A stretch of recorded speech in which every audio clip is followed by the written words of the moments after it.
আকাশে রংবেরঙ্গ ব্যালুনে আনুষ্ঠানিক শুভ প্রদান করছেন আজকের অনুষ্ঠানে মাননীয় প্রধান অতিথি সিলেটের সুযোগ্য জেলা প্রশাসক ও সিলেট জেলা ক্রীড়া সংস্থার একক কমিটির আহ্বায়ক এবং সিলেট জেলা ফুটবল অ্যাসোসিয়েশনের চিফ ক্যাপ্টেন জেলা মোহাম্মদ খোর মোহাম্মদ মুরাদ মোহাম্মদ সবাইকে জয় করে তোলে। এবারে আমি অনুরোধ জানাবো দুটি দল আপনার লাইন আপ হবেন স্যার উভয় দলের খেলোয়াড়দের সাথে। আজকে যে দুটি ম্যাচ মাঠে খেলা করছে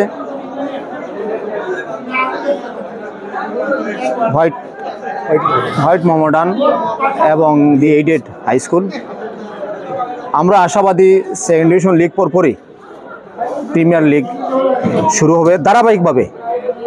এই স্টেডিয়ামে ফার্স্ট ডিভিশন প্রিমিয়ার লিগ সহ ধারাবাহিকভাবে সব খেলাগুলা হবে এবং খেলোয়াড়রা অনুপ্রাণিত হচ্ছে, দর্শকরাও ধীরে ধীরে স্টেডিয়ামের দিকে ফিরছে।